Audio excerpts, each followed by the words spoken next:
Graça e paz, irmãos. Boa noite. Vamos estar iniciando o trabalho desta noite, né? Onde vamos fazer a palestra de Setembro Amarelo e Outubro Rosa, de 2020. Vamos colocar de pé, vamos estar orando. Santo e eterno Deus, graças te damos por mais um dia. Te agradecemos, Senhor, porque até aqui o Senhor tem nos ajudado, Pai. Obrigado, Senhor, por este momento, onde vamos aprender mais um pouco, Senhor. Ser com a palestrante desta noite, ó Pai. Te colocamos no teu altar, tua serva, Senhor. Que tudo que ela venha falar aqui, ó Pai, seja para a honra e glória do teu nome, ó Pai. Ser, Senhor, com cada um que está aqui presente. Por aqueles que não puderam vir, que o Senhor abençoe de igual forma, ó Pai. Usa, Senhor, as nossas vidas conforme a tua vontade, o teu querer. Oramos e agradecemos. Em nome de Jesus, amém. Vamos estar lendo a nossa Bíblia em Salmo 147, do 1 ao 3. É só 3 versos.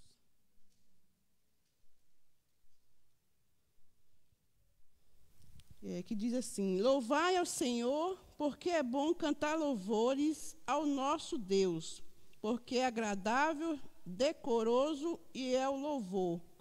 O Senhor edifica Jerusalém, congrega os dispersos de Israel, sara os quebrantados de coração e lhes ata as tuas feridas. Amém? Nós vamos já passar a palavra para a irmã Liliane, né?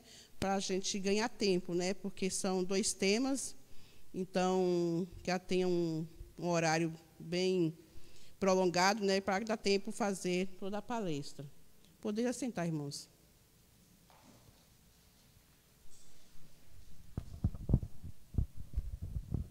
Obrigada. Boa noite, irmãos. Boa noite. Tudo bem com vocês? Que a graça e a paz estejam com todos. Amém? Amém. Então tá bom.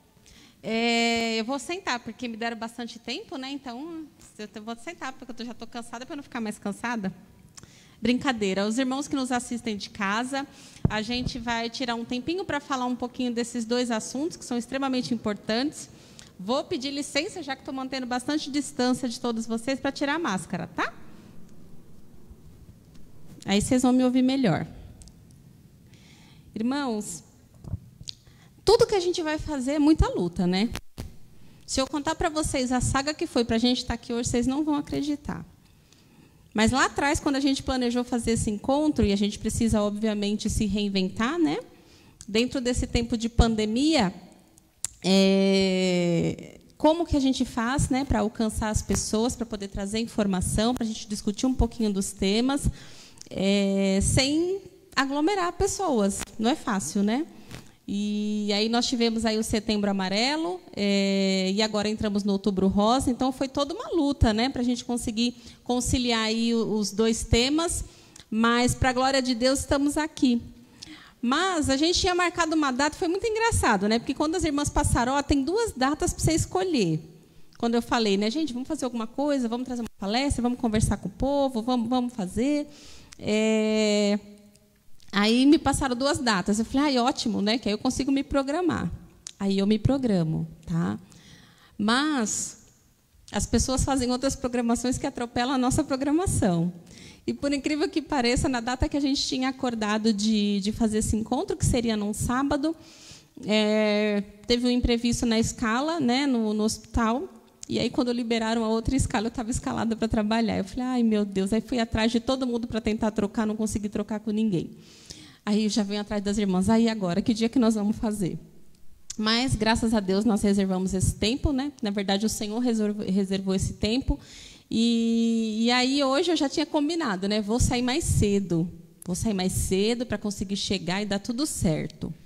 Irmãos, vocês não vão acreditar, mas ontem, eu saindo do serviço, recebo um e-mail do corporativo. Amanhã você tem uma reunião às 16h30.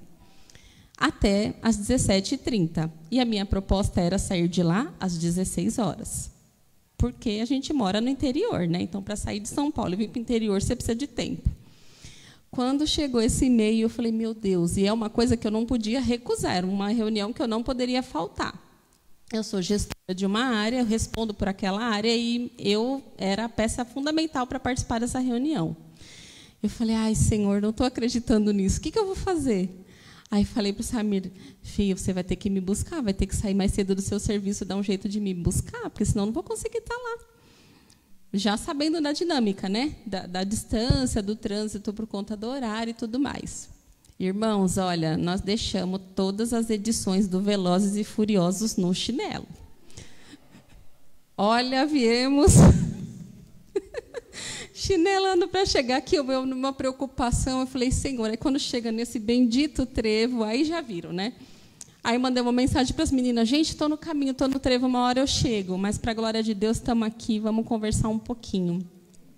Eu queria abrir o espaço para os irmãos que estão assistindo a gente através da live, que se tiverem perguntas, respeitem assim a humildade da pessoa. Eu sou enfermeira de formação, tá? Então talvez eu não tenha a resposta pronta para trazer, mas as dúvidas a gente vai tirando, tá? Se vocês tiverem alguma pergunta, alguma curiosidade, falem aí com os irmãos através do Face, eles reportam depois e a gente vai conversando e vai sanando as dúvidas, tá bom? A gente já está atrasado, né? Porque o Setembro Amarelo já passou, nós estamos no Outubro Rosa.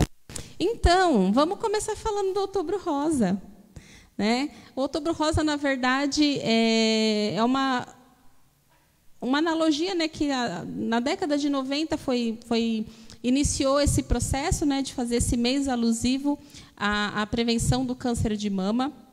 Eu hoje, para esse momento especial, não quis trazer dados, números, né? Acho que a gente não precisa ficar falando, né, quantas pessoas morrem, quantas pessoas são acometidas. Tudo isso sensibiliza, irmãos, mas o que realmente é importante? O que de fato importa para a gente saber? O que a gente pode fazer dentro das nossas limitações para que a gente possa prevenir ou fazer um diagnóstico precoce, né?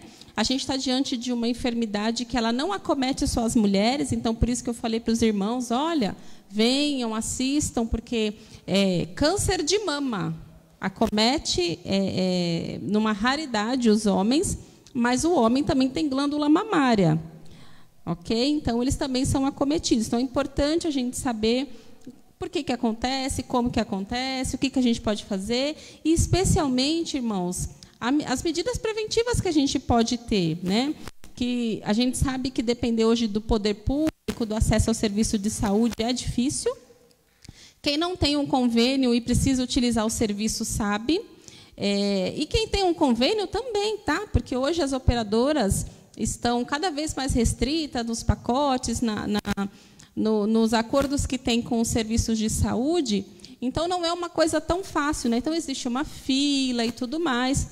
E o quanto que o zelo que, enquanto servos de Deus, nós temos que ter com esse corpo que é templo do Espírito Santo, e de uma maneira muito simples e muito fácil, em casa, a gente poderia fazer um autoexame, né, que detecta precocemente qualquer tipo de anormalidade, e a gente pode ir atrás de especialistas com brevidade para tentar entender o que está acontecendo. E se realmente for diagnosticado algo diferente que possa ser estratificado para saber do que se trata, e o quanto antes a gente iniciar um tratamento, né? A gente sabe que o tratamento precoce ele aumenta a sobrevida, diminui a sequela, né, a depender do estágio em que o câncer está. A cirurgia ou qualquer que seja o tratamento, mas falando da cirurgia, você pode tirar uma parte da mama, ou às vezes tem que tirar a mama toda, e tudo isso depende do estágio de quando ele é identificado, né? Então, é extremamente importante a gente falar, isso existe, né? Parece que esse ano a gente começou, e eu sou enfermeira, trabalho num grande hospital em São Paulo, trabalho na unidade de terapia intensiva, então eu convivo com isso o tempo todo, né? E estou sempre atendendo, né, homens e mulheres, enfim, e mulheres que são acometidas com câncer de mama. E hoje a gente vê que lá atrás, né, quando a gente falava, né, qual que é a idade que se começa a fazer exames preventivos, e tinha-se, né, que se começava as mulheres a fazer mamografia com 40 anos, hoje a gente já vê as mulheres com 35 começando a fazer mamografia. Isso por quê? Porque o perfil, ao longo dos anos, vai mudando, e a gente identifica que mais precocemente têm sido acometidas as mulheres. Então, mulheres abaixo de 40 anos que já são diagnosticadas com câncer de mama, às vezes em estágios avançados. E eu tive a infelicidade de trabalhar com pessoas, colegas mais novas do que eu, que já, inclusive, faleceram da doença, né? Então, a gente vê a agressividade do desenvolvimento do tumor e tudo mais. Então, é importante a gente ter esse fórum para a gente falar um pouquinho do que a gente pode fazer em casa, para que a gente possa, né, se dê a oportunidade de fazer um diagnóstico precoce e daí ter o ponto de partida para fazer o tratamento quando for necessário, tá? Então, eu queria começar falando um pouquinho justamente dessa questão, né? Que existem muitos tabus, né? Que isso é uma coisa só feminina e tudo mais. E não, gente, né? Então, assim, é muito raro, mas existem homens que sim são acometidos com câncer de mama. O diagnóstico ele é feito da mesma forma, né? Então, a forma mais simples da gente identificar alguma normalidade é através do autoexame, mas existem outros exames específicos que a gente pode fazer. Então, tem exames de imagem, né? Faz a mamografia, tem ultrassom de mama, tomografia, PET scan, e aí assim vai uma série de exames que vão ficando mais específicos para fazer esse diagnóstico, não só do tumor, mas para identificar a área de acometimento, se já tem metástases, né? se isso já foi para outros órgãos, e o quanto acometido o nosso corpo acaba ficando. Mas é muito mais comum, obviamente, a gente vê nas mulheres. E aí, como eu disse, hoje as mulheres cada vez mais cedo têm sido acometidas. E é muito engraçado quando a gente olha para a sociedade e a gente identifica que das gerações que vão se passando, o quanto a gente vai perdendo cada vez mais o zelo com o nosso corpo. Concordam? Desde o momento que a gente não se preocupa nem na cobertura do corpo, né? Porque hoje é uma exposição muito absurda de tudo. E aí esse cuidado, pensando em termos de saúde, ele também se perde. Então, a gente teve, há um tempo atrás, um surto de... Meu Deus, me fugiu agora a doença. De hepatite? Não. Febre amarela. Por conta de quê? Falta de vacinação. Então, aí você pega uma faixa etária, né, de pessoas que não foram vacinadas e que agora, já em fase adulta, adquiriram doença, vão passando, crianças que não foram vacinadas. E aí a gente tem uma epidemia de uma doença que era até então erradicada. Por quê? Porque a gente realmente vai perdendo, ao longo dos anos, esse cuidado. E aí as doenças vão chegando, né? Porque elas são erradicadas porque houve todo um trabalho lá atrás para que nós fôssemos imunizados. E aí, quando passa aquela geração das pessoas que naquela década foram imunizadas, e aí outras gerações vão chegando, a gente enxerga esse movimento de que aquelas pessoas vão começando a ficar doentes por doenças que não tínhamos. E aí, quando a gente faz o estudo, tem uma diferença entre gerações. Tá? E a gente vai percebendo, né, esse movimento desse descuido realmente com o corpo, com a saúde, a autoconfiança em si só, né, e essa coisa de que o dinheiro pode muitas coisas, e não pode, irmãos. Eu trabalho numa instituição onde as pessoas têm poder aquisitivo e nem todo o dinheiro pode livrá-las de uma doença ou da morte. Então, a gente precisa realmente repensar nesse cuidado que a gente precisa ter.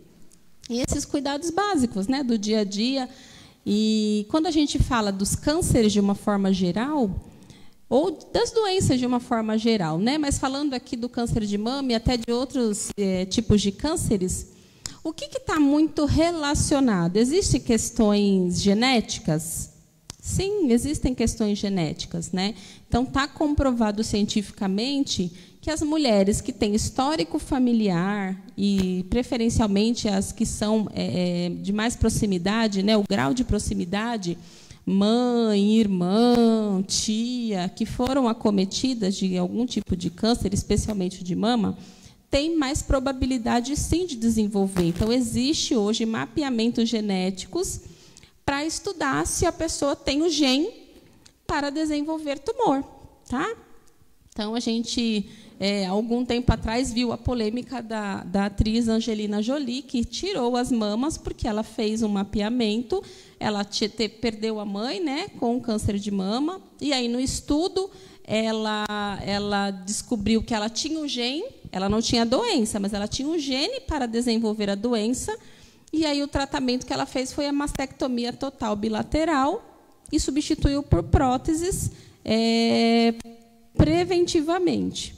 Isso é um assunto bastante polêmico, né, da mulher se mutilar nesse ponto e tudo mais, mas são escolhas, né, que cada um vai tomando para si naquilo que entende que é melhor para o seu corpo.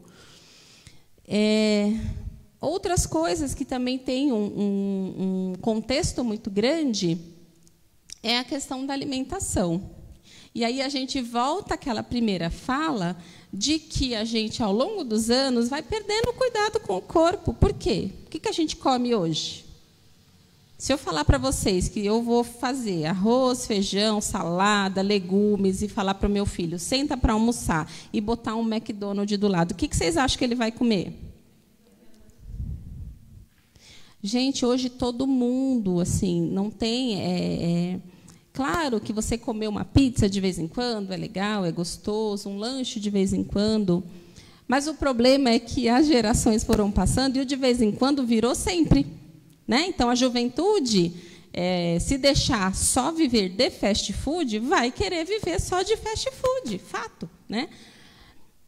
E isso é muito prejudicial, porque os produtos que são utilizados para conservar e até para produzir esse tipo de alimento, eles são extremamente danosos para a nossa saúde.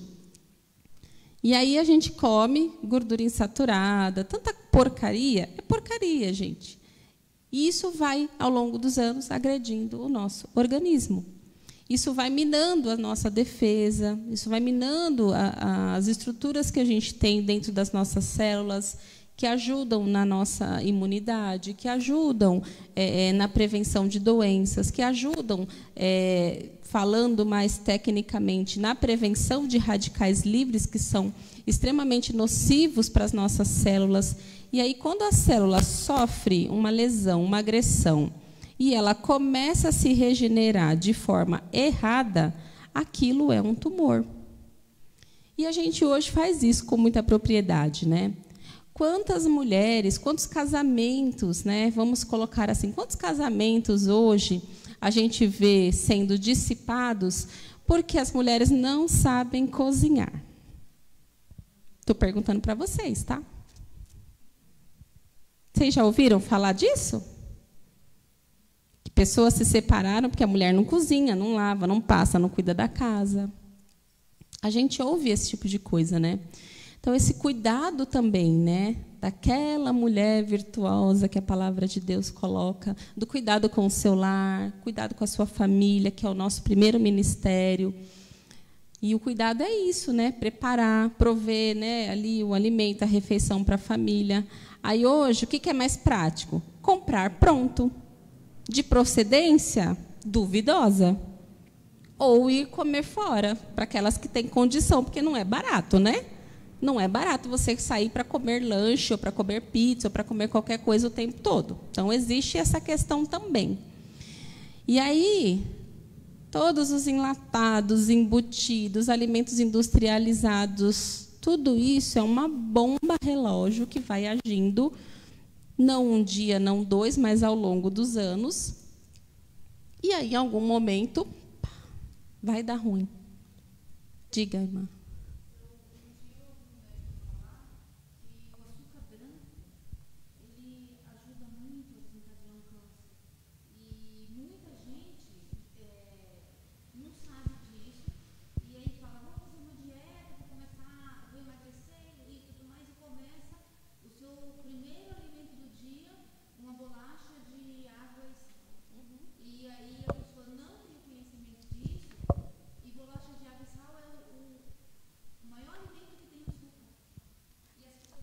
É que as pessoas acham que para ter açúcar tem que ser doce. E não é, né? A glicose ela é convertida de diversas formas.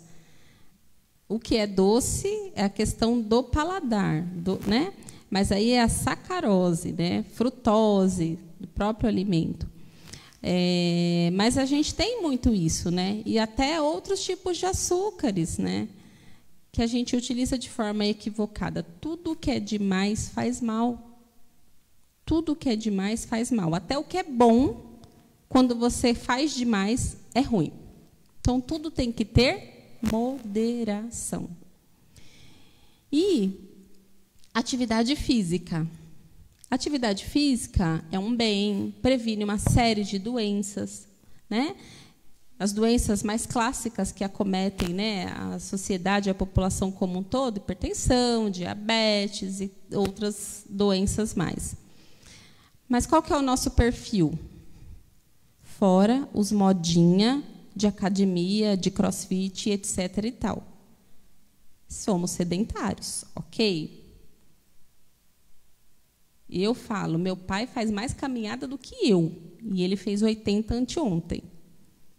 Então, amém, né? Completou 80 anos o velhinho e ele tem mais disposição para fazer caminhada do que eu. Mas por quê? Porque ele faz isso todo dia, então ele está bem condicionado. A gente não, tudo tem que ser no prático, né? Então não dá para subir uma escada, tem que ir de escada rolante, vai de elevador. Começa daí. Não é verdade? Não é assim que a gente vive? Ah, precisa fazer tal coisa. Vou montar academia em casa. Aí que não faz mesmo, né? Aí a gente entra naquela vibe, né? Olha, faz a fotinho, né? A selfie. Dos 7 dias de exercício, eu perdi 7 dias. Em uma semana, eu perdi 7 dias. Não é assim que a gente faz? Não é assim que a gente é? Então, falta realmente esse olhar e esse cuidado. Se a gente for depender hoje, irmãos, de política pública, do acesso ao serviço de saúde para fazer exame preventivo, é tudo muito difícil. É tudo muito difícil. E aí a gente está enfrentando um ano que aquilo que era difícil está beirando o impossível, né? Porque realmente as coisas ficaram muito difíceis. A gente vai falar disso daqui a pouquinho. Então, a gente tem que ter realmente alguns hábitos, desenvolver alguns hábitos para serem constantes na nossa vida. Porque não dá para um mês, um ano inteiro, a gente sentar, falar um pouquinho de um tema e achar que isso é suficiente, né? Então, é uma coisa que é uma conscientização, por isso que hoje eu trouxe aqui para a gente conversar sobre o assunto. E aí, cada um tem que realmente fazer essa reflexão, que a gente precisa se cuidar. O Senhor nos concede saúde, um corpo, família, casa, emprego, tantas coisas, né? E, às vezes, a gente faz muito mau uso das bênçãos que Ele nos concede. A culpa é nossa por adoecer? Não, não estou falando isso. Mas a gente tem maneiras de se cuidar e prevenir muitas coisas. Ou mesmo que a doença chegue, você tem uma condição física para enfrentá-la diferente. Porque aquele organismo que já é todo deteriorado, quando o processo de doença chega, arrasa. Diferente de quem tem um condicionamento, de quem se alimenta bem e tudo mais. A gente sempre brinca falando da dona Amélia, a Bisa, né? A Bisa dos meninos. A veinha tinha lá seus 96, né, filha? Quando faleceu, 96 anos, não tomava nenhum remedinho, então a pressão era boa, a glicemia era boa, era tudo certinho. Mas ela teve a vida inteira uma alimentação regrada, porque veio da roça, o que plantava comia, era tudo natural, o ovo da galinha, não tinha as coisas que hoje é tudo na base do agrotóxico. Então, é uma outra vivência. Aí eu fico pensando em fazer uma equiparação. Gente, imagina, os jovens de hoje, para chegar nos 96, está difícil. Com esse monte de alimentação que você está ingerindo, uma série de anti-inflamatórios, que é para acabar com o teu organismo, não dá certo, não funciona. E isso é alimento para doenças como, por exemplo, câncer. Então, quando a gente traz uma roda de conversa, onde a gente quer sensibilizar pessoas, de fazê-los entender que tem coisa que só depende da gente. Então, se eu não quiser ter esse cuidado, eu não vou ter. Vamos fazer uma enquete bem rapidinha? Não vou nem perguntar para os meninos, que eu já até sei a resposta, mas eu tenho fé nas mulheres. Quantas de nós fazemos o autoexame regularmente?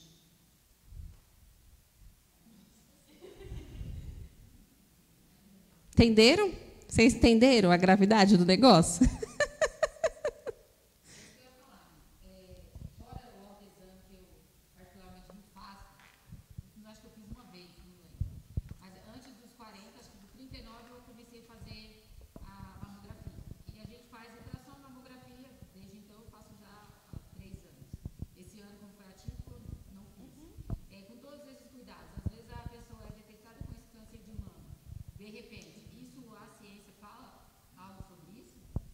Questão de ser de repente, não. O que acontece? Existem tumores que são mais agressivos, outros menos. E existe toda uma classificação, tá? Até para o câncer de mama, dos tipos de cânceres. Mas quando a gente fala dos tumores femininos, o de colo de útero, por exemplo, ele tem uma evolução em até 20 anos. E o câncer de mama não, ele é mais rápido. Mesmo o mais brando, ele tem uma evolução mais rápida. Por isso que a gente bate muito na questão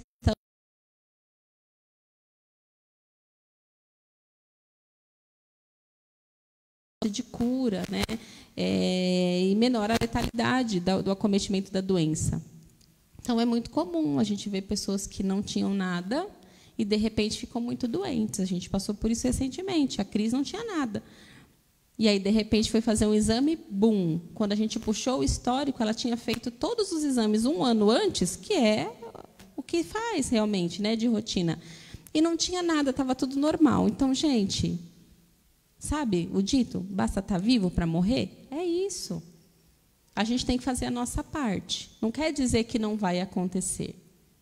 Mas nós temos que ter o cuidado de fazer aquilo que está no nosso alcance fazer, né? Cuidar bem desse corpo. Ele é para cá? Não. Aqui o que a gente usa é para quê? Para o trabalho do Senhor. Ele nos usa do jeito que Ele quer, onde Ele quer e tudo mais. Então, a gente tem que só cuidar. Precisamos zelar, precisamos cuidar. E aí, eu queria que vocês falassem um pouquinho. Por que a gente não consegue fazer o autoexame?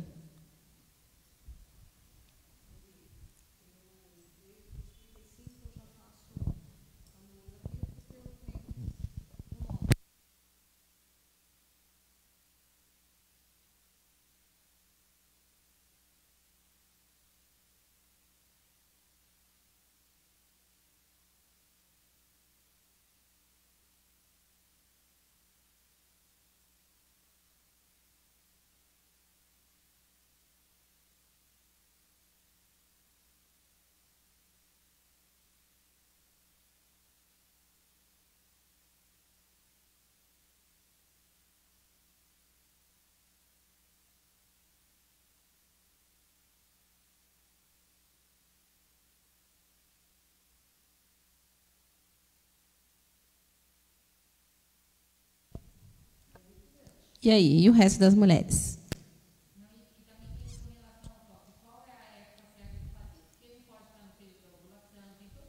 Vou já falar, tá? Isso, vou já falar. A outra esquece. Todo mês tem para lembrar, esquece. Então, sim, tá? Boa parte dos tumores está relacionado com as questões hormonais, né? E aqueles que são femininos mais. Existem vários fatores de risco, fatores de prevenção. Eu acho que o que é mais importante a gente saber, que é o que está no nosso alcance do dia a dia, o que a gente está falando aqui. Então, previne, ter uma boa alimentação, fazer atividade física, né? Fazer os exames preventivos, fazer um controle, evitar realmente o tipo de alimento que vai deteriorando o nosso organismo. Então, todos esses alimentos que são embutidos, enlatados, eles produzem resposta inflamatória no nosso organismo, então a gente fica inflamado constantemente, isso é muito ruim. Tá? Porque aí, no processo de regeneração, pode aparecer uma célulazinha diferente, e isso é o câncer, tá? Em qualquer lugar. Mas existe, sim, um período certo para a gente fazer o autoexame. Tá? Então, pensando nas questões hormonais, e até nesse cuidado, porque quando a mulher, por exemplo, está para menstruar ou menstrua, ela fica mais sensível, mais dolorida. Então, quando que a gente faz? Então, a partir do primeiro dia da menstruação, 7 dias após é o momento ideal para se fazer esse autoexame, tá? A gente vai demonstrar aqui como é que faz esse autoexame. Aí eu vou pedir ajuda da universitária Joilma para me ajudar. Ô, Jo, ó, ninguém está aparecendo na live, só eu. Então você vem aqui fazer companhia para mim. Só para a gente fazer aqui, para demonstrar para vocês e para demonstrar para quem está em casa também como que a gente faz o autoexame, tá? Vou pegar aqui. Nós temos um manequim. Eu vou interferir um minuto, porque está na live e não sai o que vocês estão falando. Quem for falar, faça uso desse microfone. Vamos lá, vou pedir para a Jo fazer aqui. Chega mais para cá, Jo, para os irmãos da live acompanharem. Posso falar só um pouquinho? Pode.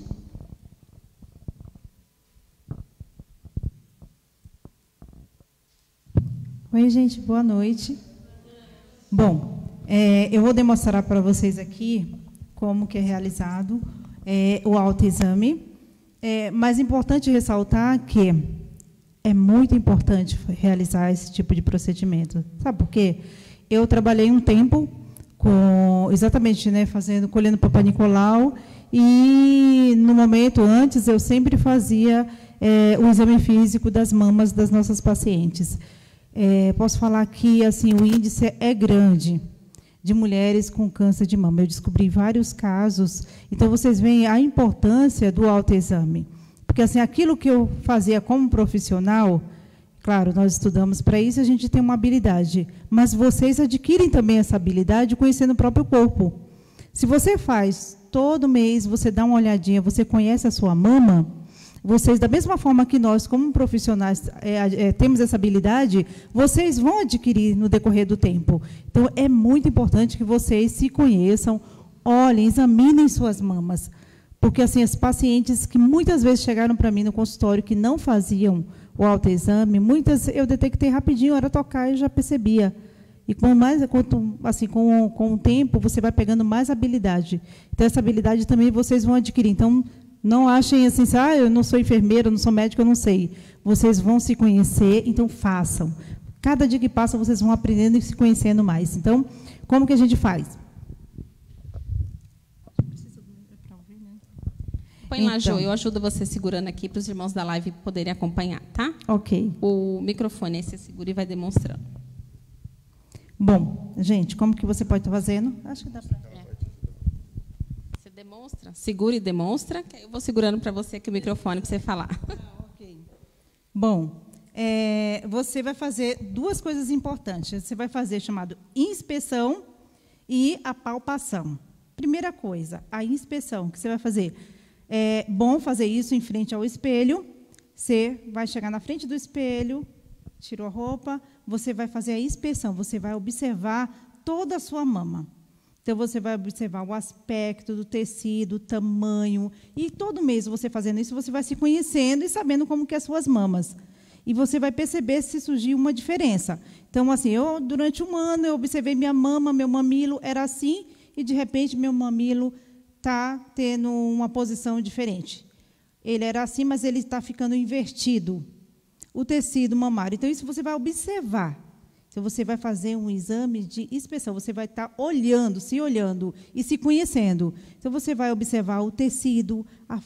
Então, você está aqui olhando, você está olhando sua mama na frente do espelho e você está vendo formato, tamanho. A sua mama pode ser invertida. Tem pessoas que têm um lado invertido e o outro não. Mas você já sabe que você nasceu assim. Normal. O problema é, de repente, algo diferente acontecer. Então, você vai fazer toda essa inspeção todo mês. Vai observar tecido, a forma, a pele, o formato. Então, você vai observar sempre isso. Aí, depois de tudo isso, você se olhou, viu, está tudo perfeitinho? Bom, você vai deitar e vai fazer o chamado palpação. A palpação, como que é realizada? Você vai tocar mesmo na sua mama, vai tocar até as axilas. Então, você vai olhar, tocar, sentir, vai sentir com as pontas dos dedos. Olha, está vendo? Você vai observar, imagine o quê? Um caroço de arroz aqui dentro. É bem pequenininho, né? Mas se tivesse um caroço de arroz aqui dentro, será que você ia perceber? Se você fizer isso, você vai saber que tem um carocinho, porque geralmente, os câncer maligno, ele geralmente é duro. Então, ele assim, é calcificado. Você vai tocar e vai sentir aquele carocinho. Ele pode ser como um caroço de arroz, ele pode ser também como um caroço de feijão. Aí já é um pouquinho maior.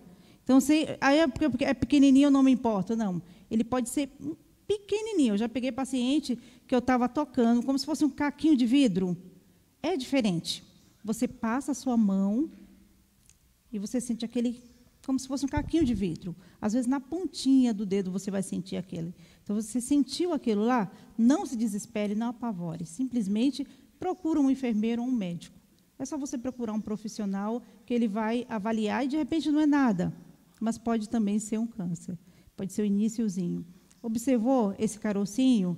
Apalpa todos os lados. Do lado, a gente fala, né, do lado posterior, do lado interno, externo, embaixo e em cima. Então, você vai olhar, sentir toda a sua mama. Apalpou dos lados, apalpe também a axila. Depois, você vai observar a auréola, vai também apalpar a auréola. Você vai fazer esses movimentos de ponta de dedo, sentindo toda a sua mama. Depois disso, você vai observar seu mamilo. Sentiu o seu mamilo? Aperte um pouquinho e observe se vai sair alguma secreção. Apertou o mamilo, saiu uma secreção, passa a pontinha e cheire. Se tiver um odor fétido, você vai perceber algo diferente. Então, vai sentir que tem alguma coisa errada. Vai ter aquele cheirinho natural que você vai... de secreção leitosa. Pode acontecer, na maior parte das fases das idades, vai ter, mesmo depois da gente amamentar, se você apertar, vai sair uma secreçãozinha. Mas sempre sentir o cheiro. Dependendo do odor, que você apertou ali, sentiu o odor, procura um profissional de saúde, procura um enfermeiro ou médico, que ele vai estar dando parecer. Apalpou tudo, não sentiu nada, beleza. Sentiu a pele está diferente, como se fosse uma casca de laranja? Tem um risco? Tem. Observou, tem uma manchinha vermelha? Também tem risco. Então, qualquer lugar da mama apareceu, qualquer alteração no tecido, a gente fala abaulamento, você passou e sentiu o abaulamento, um inchaçozinho, uma leve protuberância, tem alguma coisa errada. Ou a retroversão. Então, você vai apalpar e vai sentir aquele tecido mole. Ele pode não ser doloroso, mas também pode ser um câncer.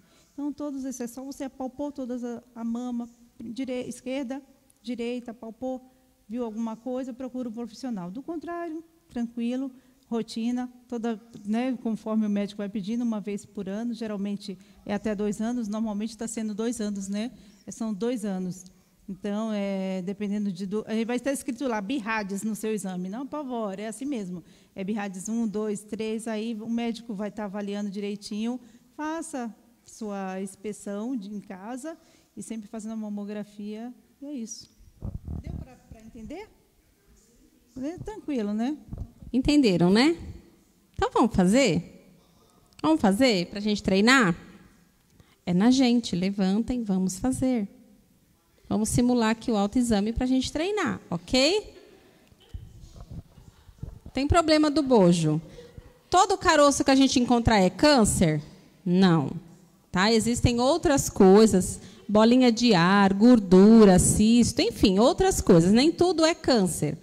Toda vez que eu apertar o mamilo e sair secreção, é câncer? Não, não quer dizer que você tem um câncer.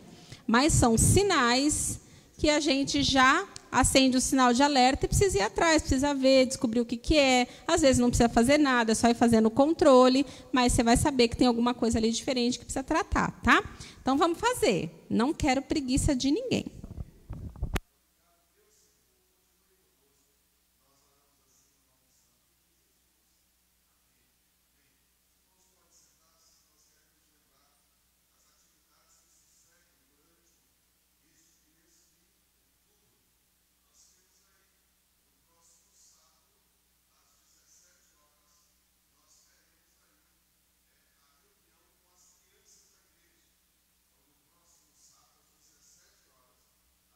Vou pegar aqui um pouquinho, a Jo vai me ajudando depois segurando o microfone, tá? Quando a gente fala da inspeção, o que é importante? Se olhar no espelho. A gente vai olhar no espelho para avaliar essas diferenças. Então, se você olha todo mês, né, conhece o teu corpo, quando alguma coisa sair do normal, opa, já vai sinalizar que tem alguma coisa errada, tá? Pedir para a Jo agora segurar um tiquinho. Aí a gente inspeciona primeiro, assim, né? É para avaliar. Avalia assim, com as mãos para baixo, e olha para o espelho e inspeciona. Depois,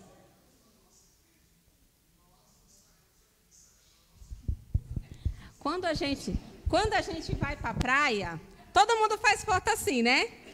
Que aí você já murcha a barriga, empina o bumbum, estufa o peito e fica todo mundo bonito na selfie.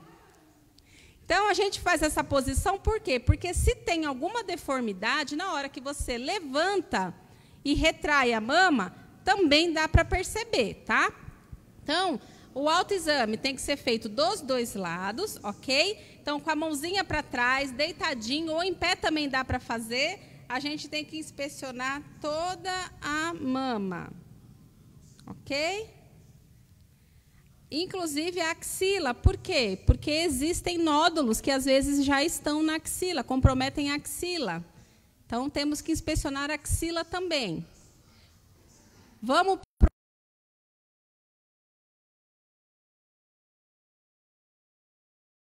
o dedo, mamilo. E aí, por último, a gente faz uma leve expressão para ver se sai alguma secreção do mamilo. Tudo bem? E aí, a gente faz a mesma coisa do outro lado. Obrigada, gente. Aqui. Acho que não, né? Tá bom. Obrigada, Jo. Eu falei, a Jo vai ser minha partner hoje. É importante a gente fazer, porque parece que é uma coisa do outro mundo, né?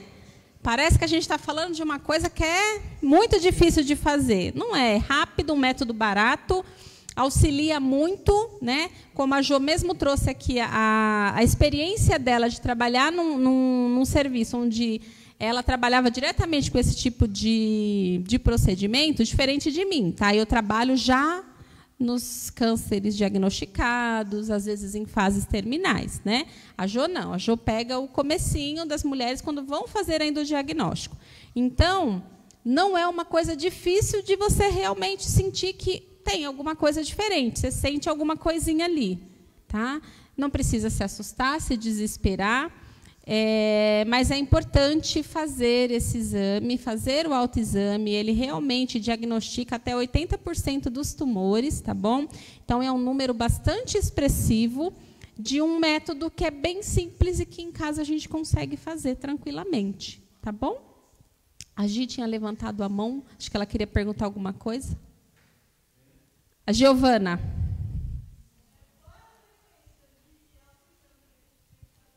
Espera aí, Gi, que o microfone vai chegar aí para os nossos irmãos e amigos da live ouvirem.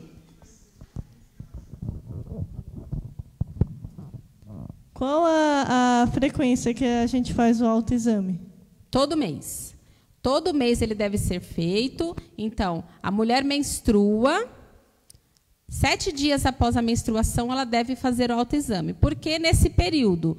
Porque tem questões hormonais envolvidas e, obviamente, é um período que a mulher também sente mais sensibilidade na mama e ela não vai conseguir palpar da forma que ela deveria palpar para fazer realmente esse diagnóstico, se tiver alguma coisinha lá.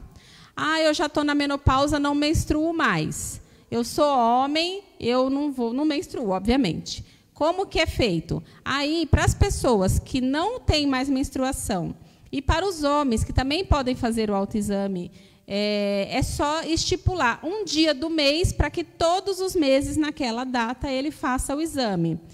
Por quê? Porque aí você tem um controle. De mês em mês, eu estou me avaliando, estou fazendo esse exame, estou inspecionando, estou palpando, e eu, de um mês para o outro, estava tudo bem, para o outro já teve alguma normalidade. Então, você tem, até para trazer para um histórico médico, porque o médico sempre pergunta, né? Há quanto tempo você está assim?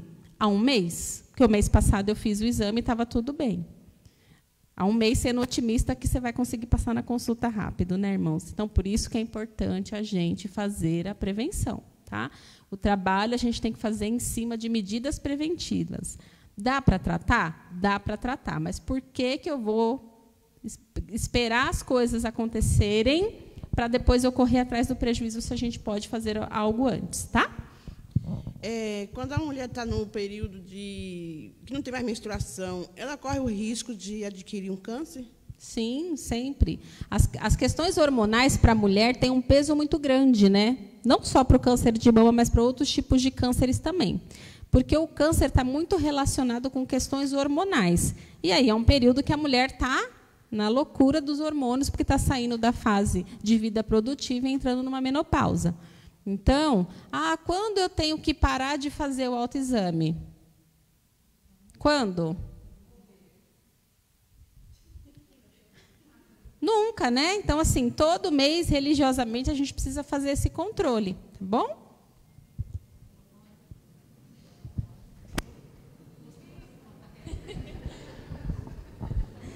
Para mulheres que não têm um ciclo menstrual regulado, que não menstrua todo mês, como é que faz?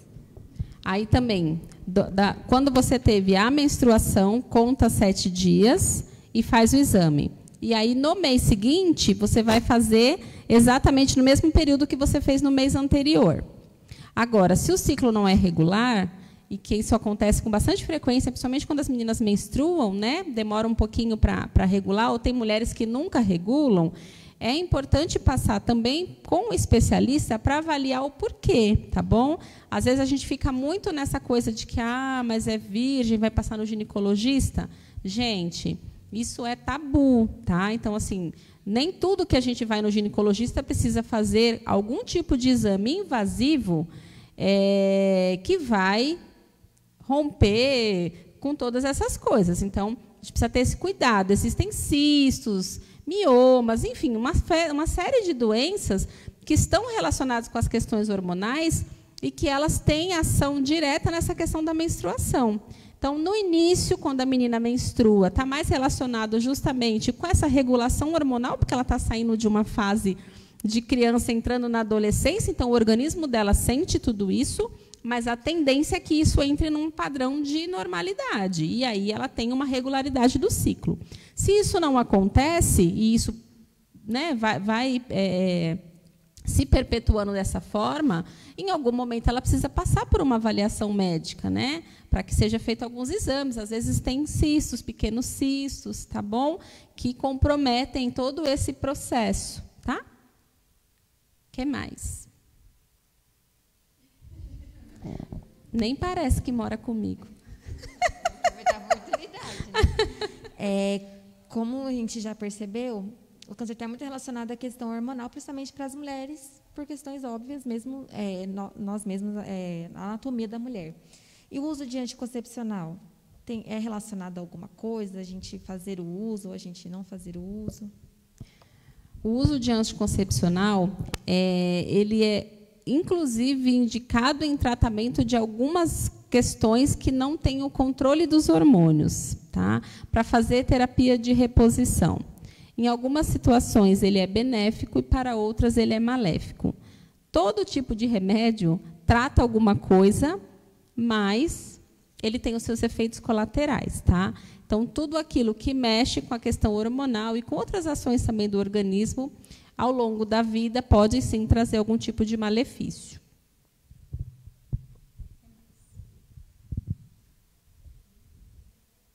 Tudo bem? Então, tá bom. E aí, vamos supor, fui lá, fiz o meu autoexame, opa, senti alguma coisa. Aí, senti alguma coisa, qual que é a sensação? Qual que é o sentimento? Vamos lá, falem para fora. Qual que é o sentimento? Dá medo, né? Você sente alguma coisa diferente, já bate o desespero, não é assim?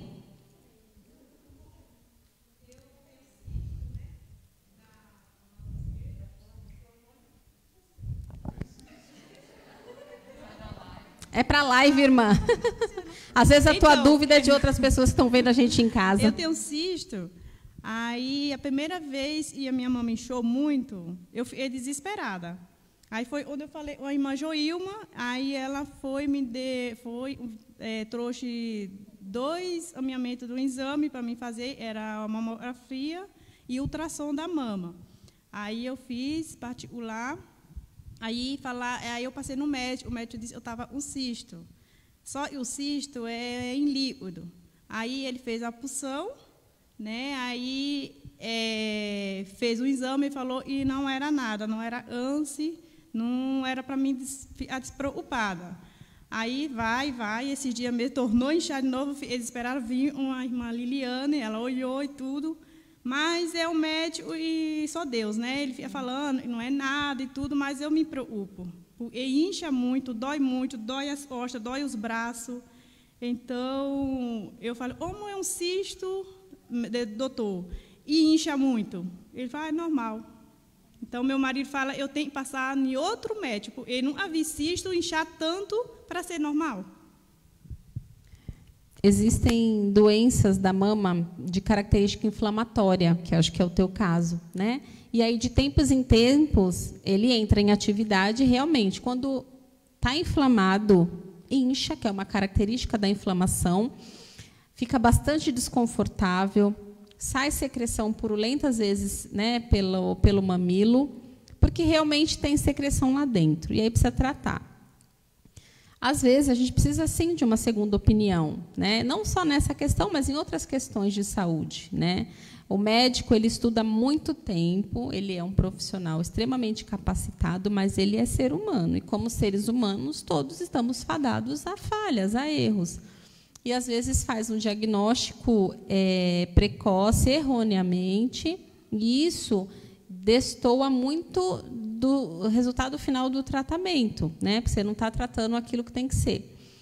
Mas, irmã, tem coisas que realmente não tem o que fazer, né? Agora, precisa fazer só uma avaliação desse acompanhamento do que pode ser feito ao longo do tempo para que não esteja a atividade do cisto para inflamar e ficar com todo esse desconforto, que realmente é muito ruim.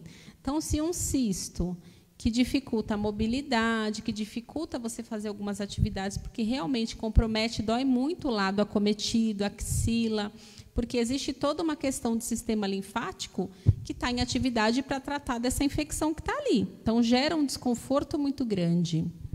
Então, vocês imaginem as mulheres que passam por uma mastectomia, por uma quadrantectomia, às vezes com esvaziamento dos gânglios da axila.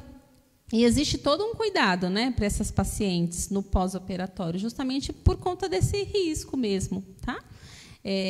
Mas uma segunda opinião sempre é bem-vinda. Sempre é bem-vinda, especialmente quando a gente não se sente satisfeito com as respostas. Então, às vezes, você precisa, até para ficar em paz, e o teu marido também ficar em paz, atrás de uma segunda opinião. E aí ele vê 2 médicos falando a mesma coisa, realmente é isso. Não aconselho procurar o Dr. Google.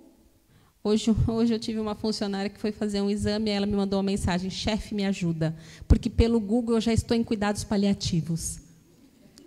Aí eu, calma, ela é meio dramática, né? Eu falei, calma, vamos ver do que se trata, e não era nada. Mas se a gente vai fazendo pesquisas, e às vezes você lança um nome errado, pronto, aí já vem um monte de resultado de coisas que não tem nada a ver, né? Mas é importante, tá? Até para ter esse conforto de coração mesmo, de saber que você está sendo bem acompanhada, que a tratativa realmente é essa, que não tem muito o que fazer. Em algumas situações, não tem muita coisa para fazer, tá? Tem algumas doenças autoimunes, enfim, algumas coisas que realmente, de tempos em tempos, ela vai entrando em atividade, tá?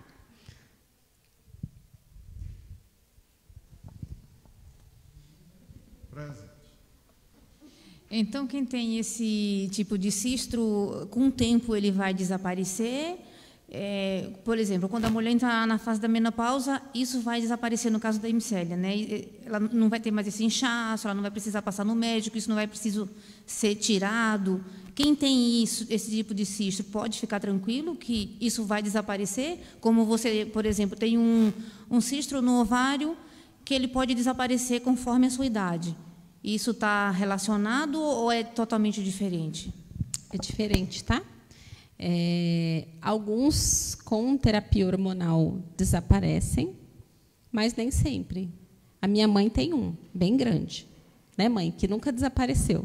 Inclusive, quando ela começou a ir nos médicos para fazer os exames dela, um se desesperou, já queria fazer todo o tratamento, norteando ela para um câncer de mama.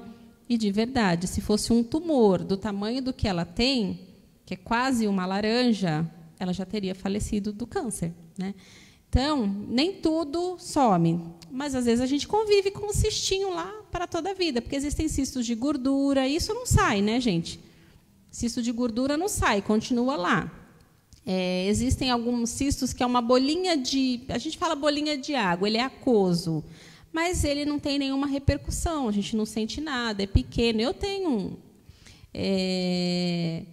E outros tipos de cistos que são mais relacionados à terapia hormonal, que podem regredir e tudo mais. Mas isso é muito variável. Tá? É bem diferente daquele cisto que a gente tem no ovário, que aí você trata com terapia hormonal e ele some. Tá bom?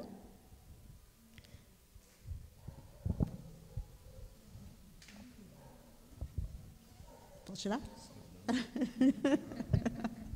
Lili, como já foi dito, dos fatores de risco, né, que é a idade, o genético, o hormonal, e a qualidade de vida, o estresse, a ansiedade, interfere?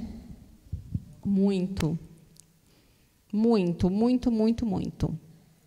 É muito engraçado. Mas quando a gente faz uma correlação das pessoas que são acometidas por qualquer tipo de câncer com o estilo de vida que ela leva, é muito claro, é com muita clareza que a gente identifica que são pessoas que estão sempre num nível de estresse muito grande, ou pela atividade profissional que ela exerce, ou pelas questões de vida mesmo, a rede de apoio familiar, que é bem pobre, pobre no sentido de não ter realmente, né? Não tem relacionamento estreitado, não tem um apoio, é pai e mãe, é marido, é filho, enfim. Todas essas questões, elas acabam sendo, querendo ou não, um gatilho, tá? Para isso e para outras doenças, e também um fator que, passando já para questões mais psíquicas e psicológicas, qual que é o pensamento de quem pega um resultado de exame com um diagnóstico?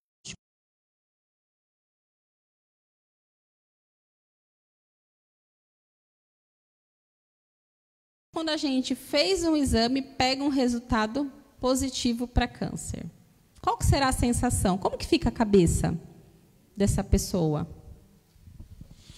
É comum as pessoas quererem esconder isso? Sim, extremamente comum.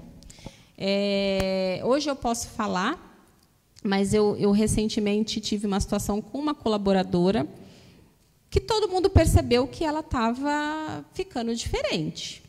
Aí a gente sempre perguntava, o que está acontecendo e tal? Ah, está tudo bem, estou fazendo dieta, estou não sei o quê, estou me cuidando. E ela estava realmente investindo nisso. E daí, eis que ela foi fazer alguns exames e ela detectou um câncer de mama. Ela não falou para ninguém. E aí, um determinado dia, ela estava voltando de férias, e ela trabalha no período da noite, não era o plantão dela, ela chegou mais cedo, por volta da hora do almoço, e mandou uma mensagem que precisava falar comigo. Aí eu falei, claro, eu estou almoçando, na hora que eu voltar a gente conversa. E aí ela entrou na minha sala, assim, tadinha, ela estava sentada na recepção, eu subi do refeitório do almoço, cumprimentei, falei, vamos lá para a minha sala para a gente conversar, e aí ela indo ali, né? Toda sorridente, falando com todo mundo. Quando a gente fechou a porta da minha sala, ela caiu no chão de prantos. Eu já tinha entendido que alguma coisa não estava bem, que alguma coisa estava acontecendo. E aí ela veio e me trouxe, né, que tinha feito os exames e que tinha feito o diagnóstico de um câncer de mama.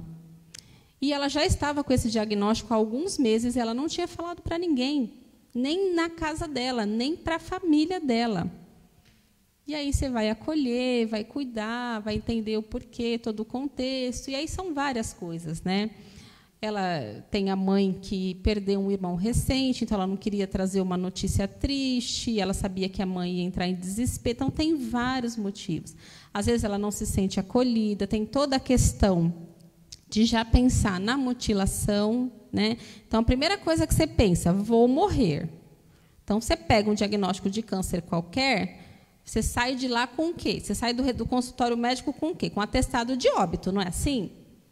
Então, é assim, tem algumas situações que a gente vivencia que a gente já sai declarando que vou morrer, estou condenada, não tem mais chance, né? E aí tem a vergonha, o medo, a incerteza, o fato de achar que ninguém vai apoiar, de se sentir excluída. Gente, é uma série de coisas. Então, é muito comum as pessoas terem um diagnóstico de qualquer tipo de doença, a gente está falando especificamente do câncer de mama, mas de outras doenças também, e elas não compartilharem com ninguém. Então, pensando nessa linha de raciocínio, a pessoa que está com um diagnóstico desse, ela esconde, a tendência é que ela fique um pouco pior, porque ela vai agredir todo o seu corpo, e como aquilo está doente, aquele órgão será muito mais atacado. Sim, sim. Então, tem uma questão psíquica, que aí entra, que as pessoas meio que, o cérebro racionaliza assim, bom, eu já estou condenada, e aí eu estou falando baseado nas coisas que a gente ouve, né, de relato dos nossos pacientes, e estou falando dessa pessoa que era um diagnóstico recente. Já que eu vou morrer mesmo, então agora a gente chuta o balde. Então, às vezes, é comum a gente ver que a pessoa, mesmo passando por essa situação, ela não pensa que ela precisa ter um cuidado especial por N motivos. Primeiro, porque tudo tem o seu percentual de chance, ainda que seja mínimo, ainda que seja pouco, para a saúde, tem sempre um percentual de chance até que se esgotem todas as tentativas e se chegue num momento que se bata o martelo que, olha, está fora de possibilidade terapêutica. Estou falando de ciência, porque para Deus não existe limite, né? Então, nós servimos um Deus que é ilimitado e que, para Ele, ressuscitar mortos, tranquilo. Então, curar um câncer, ok, tranquilo. Mas, quando a gente recebe um diagnóstico desse, é pesado, né? É pesado. Então, você perde a vontade de viver, e a gente vai falar isso mais para frente. Você não tem esperança, né, de que você vai ter um futuro, de que você vai poder acompanhar. E essa menina mesma chorava, Lili, eu não vou ver minha filha crescer, eu não vou ver. Então, assim, porque realmente são esses os pensamentos. São esses os pensamentos que a gente começa a desenvolver, que é fim de linha, que aquilo tudo vai acabar, né? E a cabeça começa a trabalhar nesse sentido.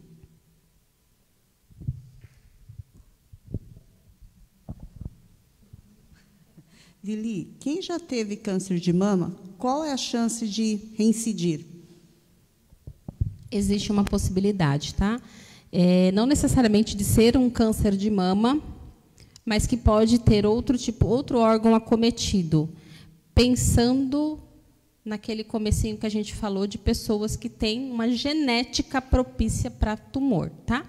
Então, pode ser que daqui 10, 20 anos ela desenvolva algum outro tipo de câncer, tá? Isso existe, essa possibilidade existe.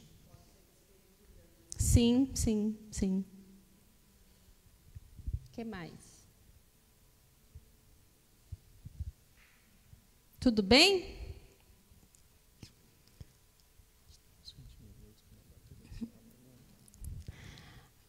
Então, como é que fica a cabeça de quem está doente?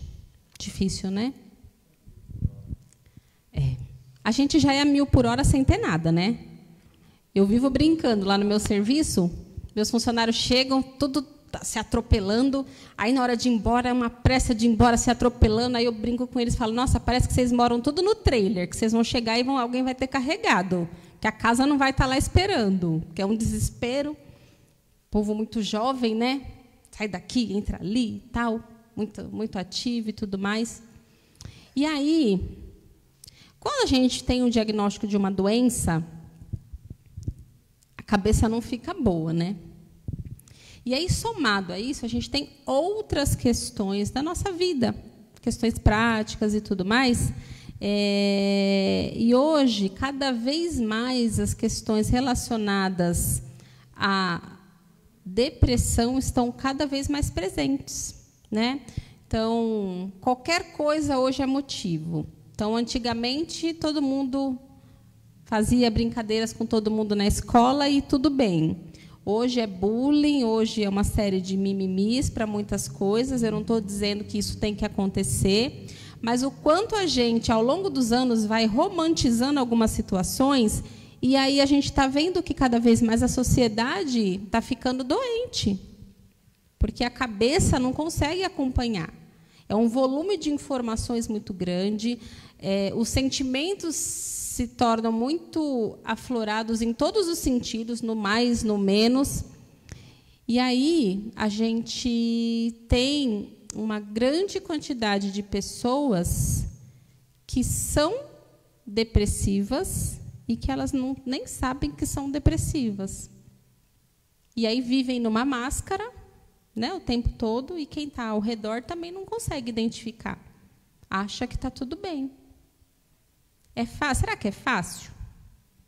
Quando alguém vive sorrindo, vive brincando, vive cantando, parece que está tudo bem na vida dela, a gente saber que lá em casa, lá em quatro paredes, ela passa a noite inteira chorando, triste, porque ela não consegue ver expectativa em nada da vida dela, que ela se sente derrotada, sempre, em tudo que ela faz.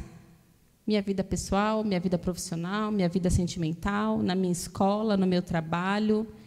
Eu não consigo, eu não posso. Será que é fácil a gente fazer essa identificação nas pessoas?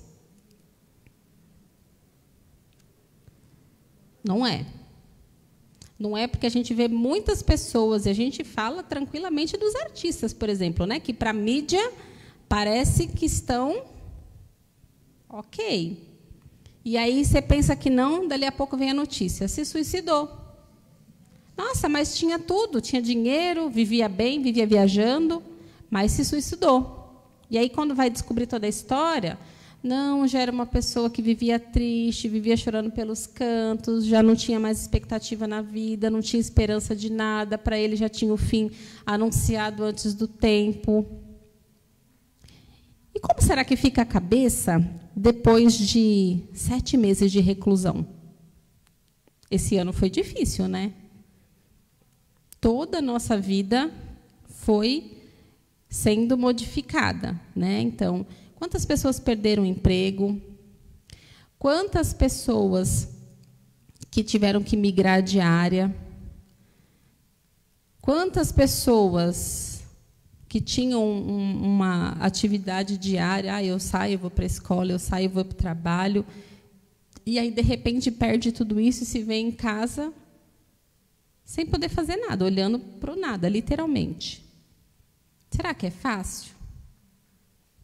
Vocês têm noção, assim, bem, ainda que pequena, de como essa pandemia mexeu ainda mais com a cabeça das pessoas? Eu trabalho no Hospital de Grande Porte, em São Paulo. E aí, claro que dentro de todos os privilégios de você trabalhar no serviço privado, de você ter acesso a tratamentos, a recurso, você não ter que se preocupar com leito, é um conforto muito grande. Mas, ainda assim, a gente estava vivenciando um momento de extremo estresse com algo que era novo. Então, a gente estava vivendo num Covid, onde nem todo equipamento, nem toda tecnologia, nem todo recurso, nem todo dinheiro era suficiente. E foi muito difícil para os profissionais da saúde, e aí aqui falo um pouquinho da categoria, a gente passar por esse momento. Porque todos os anos de faculdade, todas as especializações, tudo que a gente tinha, não era suficiente para combater. E era muito difícil você ver pessoas jovens, tá? Porque a gente sabe que, até por questões óbvias, os idosos, as pessoas que têm doenças e tudo mais, claro que são mais acometidas, mas não é porque elas ficam mais doentes. Mais doente, não. Quantitativamente mais doente, mas é porque elas são mais frágeis, tá? Então, o público de risco é por isso, porque são pessoas que têm outras doenças que, se elas fossem acometidas pelo Covid, provavelmente a manifestação nela seria muito mais grave do que em outras pessoas. Mas a gente tinha só velhinho, criança e outros públicos que eram considerados de risco? Então, eu tive uma gama muito grande de pacientes jovens, internados, num perfil de gravidade muito grande, mas eu estou falando de pessoas que entravam assim, como eu e você. Com sintomas de gripe, a gente fica gripado, ok? É ruim, dá um desconforto, o corpo fica pesado, mas que rapidamente essas pessoas iam evoluindo com uma piora, precisavam ser entubados. E aí a gente está falando de uma doença muito ingrata, onde você é retirado do teu convívio social e da tua família, e aí, a partir do momento que você entrou dentro do hospital, ninguém mais te vê. Então, ninguém mais via ninguém. E qual que era a nossa realidade? Era a gente, todos os dias, lutar arduamente dentro de um ambiente extremamente hostil, porque é muito difícil. Porque uma coisa é você ter 1, 2, 3 doentes muito graves. Não, a gente está falando de todos os doentes muito graves. Então, nem toda mão de obra empregada não dava conta. Então, a gente trabalhava com dobra, as pessoas começaram a ficar cansadas porque não dava conta. Então, aquelas imagens do rosto que é marcado pela máscara, sim, porque realmente era muito difícil. E aí, dali 15, 20 dias... Muitas vezes a gente entregava para uma família que, desse tempo todinho, não via o seu ente querido, um corpo, que ela não podia nem velar, não podia nem abrir o saco, não tinha nem a dignidade de pôr uma roupa. Como será que ficou a cabeça dessas pessoas? Como será que, nos próximos anos, a sociedade vai se comportar frente a todo esse estresse que nós estamos vivenciando no decorrer desse ano? A gente está falando de uma realidade atual, onde a depressão, onde a ansiedade, transtornos ansiosos, onde uma série de doenças psíquicas estão extremamente aguçadas. E aí, no meio de tudo isso, a gente ainda tem uma situação de pandemia, onde aumentou-se ainda mais o índice de depressão, o índice de suicídio. Não tem classe social, tá? Se tem uma coisa que o Covid não faz, é a segregação de pessoas. Então, não tem classe social. E aí, as doenças psiquiátricas também não têm classe social. E aí, a gente hoje trabalha já cuidando um pouquinho de todo o efeito colateral de tudo isso. Então, eu faço parte de um grupo que chama-se Protocolo Suicídio. Olha que legal, o grupo de WhatsApp. Protocolo Suicídio, onde todos os dias a gente recebe as informações dos pacientes que chegam no pronto-socorro por tentativa de suicídio, algumas mal-sucedidas, para a glória de Deus, outras nem tanto, mas para a gente fazer toda a tratativa. Será que é fácil? Será que a gente consegue entender que ficar todo esse tempo dentro de casa, trancafiado, sem ver o mundo, não dá para ficar com a cabeça legal? Será que nós estamos, enquanto igreja, vamos falar enquanto igreja, preparados?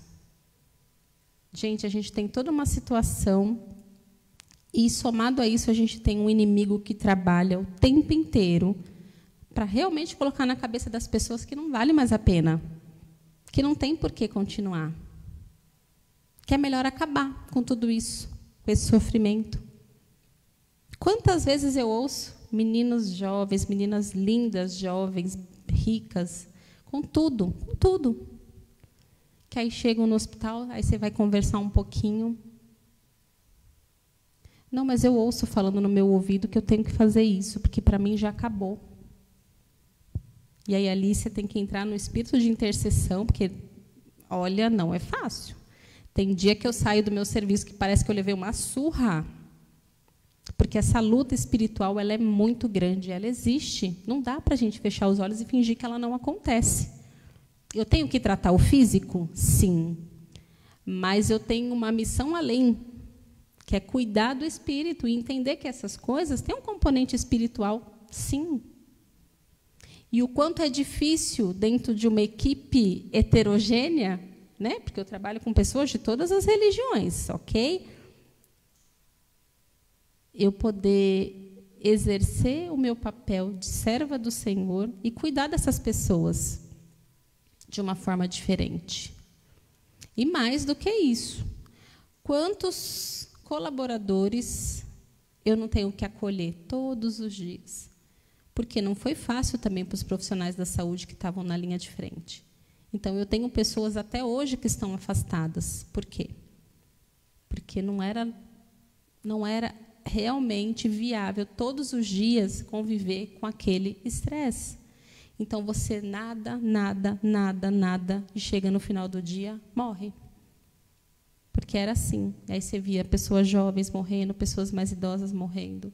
Então, quando a gente conseguiu começar a tirar os primeiros pacientes que foram acometidos de dentro da UTI, o que, enquanto liderança, a gente começou a fazer? Gente, a gente precisa celebrar, a gente precisa trazer o time para cima, eles precisam entender que isso aqui é fruto do trabalho deles, porque estava realmente ficando bastante insustentável.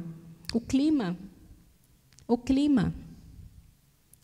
E aí, sabe o que aconteceu? Contando agora uma experiência pessoal, que no meio de toda essa hostilidade, e a equipe muito empenhada, a gente teve que fazer vários remodelamentos de como trabalhar, estudar, no meio do caos, estudar para a gente poder prestar o melhor atendimento, para a gente realmente ter expertise para cuidar, que não era fácil, e todo dia era logística, abre o TI, aí ali os leitos já se esgotaram, opa, onde que a gente vai abrir mais leitos? E a gente tinha que ir ampliando. E aí, no meio disso, a gente tinha que recrutar pessoas que nem sabiam trabalhar na UTI, mas que tiveram que aprender na marra. Mas se teve uma coisa positiva que a gente tira de tudo isso, é que realmente existem pessoas que são solidárias e que entendem a necessidade do outro, e que, na hora do bicho pegando mesmo, são pessoas que se colocam à disposição e aprendem. Então, hoje eu tenho na minha equipe pessoas que vieram de outros setores que nunca sonharam em trabalhar na UTI, mas que vieram com vontade, porque queriam ajudar, e se desempenharam muito melhor do que muitos funcionários antigos que a gente tem. E aí a gente trouxe para agregar no time. Mas quantos outros não ficaram afastados e não voltaram até hoje, porque a cabeça não consegue ainda acompanhar e entender todas essas questões? Não é fácil. E nós temos uma responsabilidade, enquanto igreja, socialmente falando, muito grande. Por quê? Porque ainda estamos numa pandemia, claro que em condições muito mais brandas do que quando tudo isso começou, não tenho dúvida disso, mas até que a gente tenha vacina, enfim, que chegue realmente num padrão para voltarmos para o nosso normal, porque hoje estamos vivendo novo normal, né? Mas não abdicamos de tudo, porque precisamos. E a gente tem que ir se reinventando todos os dias, né? Para conseguir acompanhar. Mas o reflexo disso, para o próximo ano, para o outro ano, para o outro ano, vai ficar. E nós temos um papel fundamental de realmente tratar, acolher, buscar essas pessoas, cuidar. Oferecer o que, muitas vezes, de verdade, em casa, elas não vão encontrar. Então, hoje, a gente trabalha numa realidade onde a visita já é liberada, porque, no meio do caminho, a gente entendeu que você devolver só um corpo não é justo com a família. Quer dizer, você ama seu pai, você ama sua mãe, você fica um mês sem vê-los, e aí, quando você vai reconhecer um corpo? Então, quer dizer, é realmente uma doença ingrata que dilacerava os dois lados, de quem estava no leito, que ia, né, deteriorando até que chegasse num estágio final de doença, morte, e também quem estava do outro lado, que era um sofrimento muito grande. Você imagina a angústia de você ter alguém doente, você não consegue notícia, você não sabe como é que está, você não consegue ver? Isso é muito difícil, muito difícil. E a gente foi aprendendo no meio da pandemia como que fazia, como que a gente cuidava de pessoas. E aí a gente começou a abrir visitas, claro, paramentando as pessoas, tendo alguns cuidados de saúde, mas os maiores cuidados que a gente precisa ter em mente é que daqui para frente, aquilo que já é evidente, que as pessoas realmente têm problemas, os problemas são velados, tá? Então não é aquela coisa gritante, porque o que é gritante é muito fácil da gente identificar, mas que isso vai piorar. Então a gente tem nos próximos anos uma missão muito grande, da gente realmente, como igreja, cuidar dessas pessoas, fazer a diferença, realmente cumprir o ID de Jesus, realmente levar o amor de Deus, porque, de verdade, o que supre toda essa hostilidade, a falta do pai, a falta da mãe, a falta do filho? Nós tivemos famílias dizimadas, porque um adoeceu, passou para o outro, e todo mundo acabou morrendo. Quer dizer, uma família foi extinta, assim, rapidamente. Então, a vida, realmente, ela é um sopro. Ela é um sopro. E essas questões que estão na cabeça das pessoas, não dá, né, para a gente saber como, quando, aonde, que hora que vai ser. Ninguém anuncia. Ninguém anuncia. Existem coisas que realmente a gente não percebe, não entende, mas quando a gente pede direção para o Espírito Santo de Deus, nas entrelinhas a gente consegue sim identificar. Eu queria bem rapidinho fazer um exercício com vocês. A live daqui a pouco vai acabar, mas aí eu posso abrir para perguntas, tá bom? Só para a gente tentar elucidar um pouquinho o que passa na cabeça das pessoas hoje, pode ser?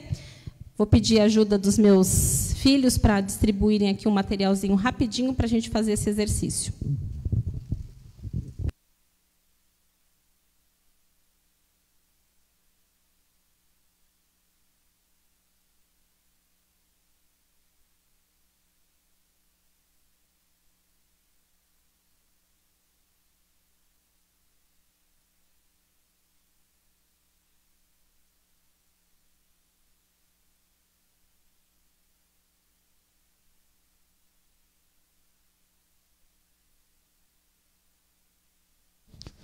Fica conosco aí, a palestrante está distribuindo o material, mas já volta. Fique aí conosco. Não desanime, não. Você não vai poder participar do exercício porque você não está presente. Mas você vai ver como é a dinâmica que a palestrante vai fazer. Fique conosco na live aí.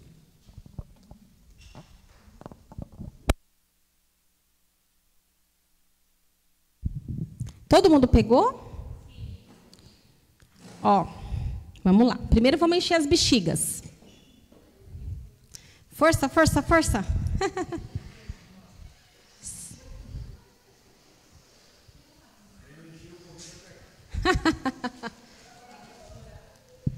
Força. E amarra, tá? Encher e amarrar. Eita, que agora o sedentarismo pegou vocês, hein?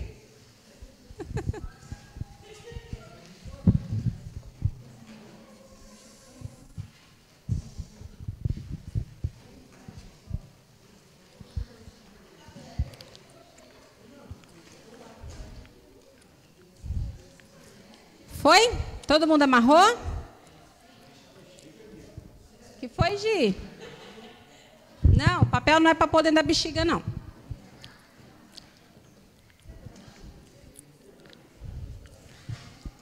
Alguém ficou sem?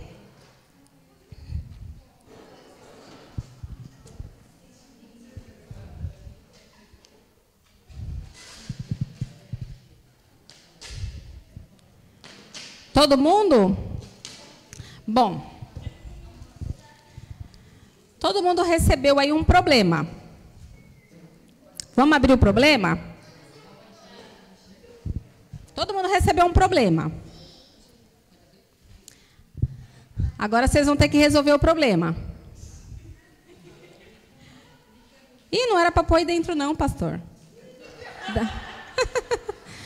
Deixa eu dar outra aqui que o pastor botou o problema dentro da bexiga.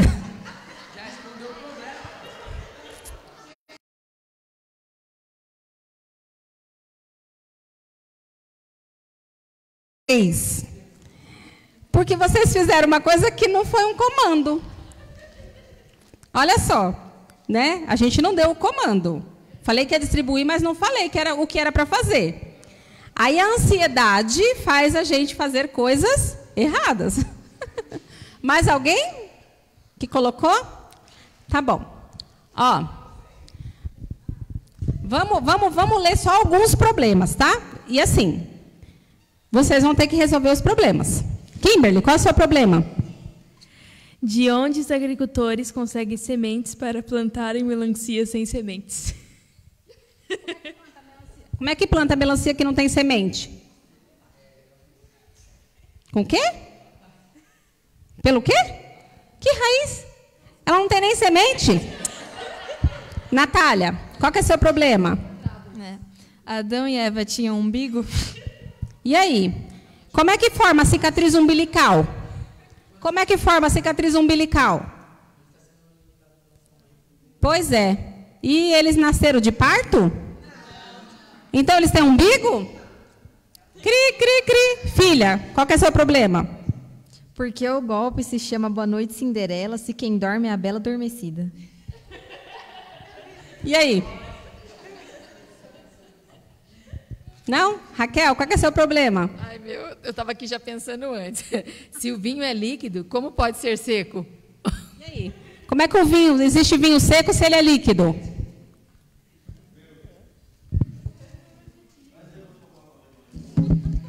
Porque os aviões não são feitos do mesmo material das caixas pretas. Que só sobra a caixa preta, né? E aí, Matheus? Porque o Pato Donald se enrola na toalha de banho se não usa calças.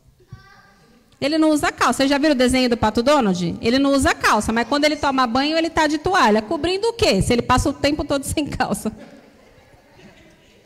Gigi? Porque bocejar é contagioso. Você já percebeu que quando alguém boceja do seu lado, dali a pouco tem um bocado de gente bocejando junto? Por quê? Fala, irmã Cláudia. Porque a tampa do shampoo é para cima e o do condicionador é para baixo. Por quê? Quem explica? Essa Cláudia é toda tirada, né? E aí, Mi? Porque a tampa da pasta de dente é do tamanho do ralo da pia. O tamanho da tampa da pasta de dente é exatamente do ralo da pia. Que você cai é certeiro, você derruba é certeiro, né? Ele vai pro ralo. Quem nasceu primeiro, o ovo ou a galinha? Eita, que essa é boa. E aí? Fala, irmão Gilson.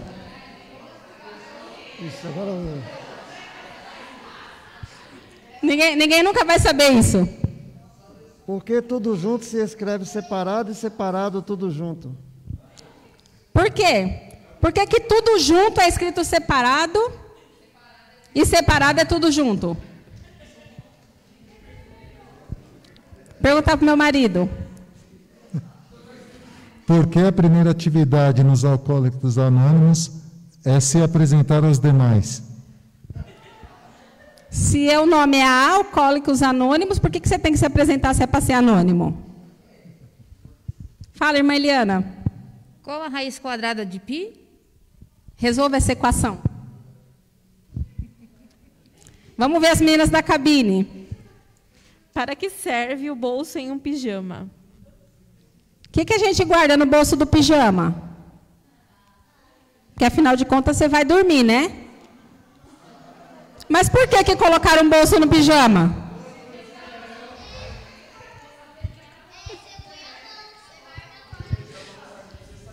Estão falando aqui que é para pôr a mão. Vamos lá, Gi, você. Porque o mar vermelho é azul. E aí, por que o mar vermelho é azul? Fala, mãe. Se o planeta é redondo, mas quais são os 4 cantos da Terra? E aí?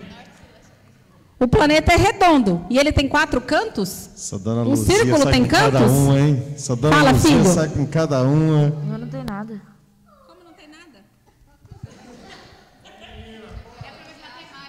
Nossa, tem uma equação. E aí? Quem consegue resolver essa equação? Aí na live alguém sabe? Manda a resposta para a gente aí. E aí, gente, temos respostas para esses problemas? E quem vive com um monte de problema na cabeça que não tem resposta?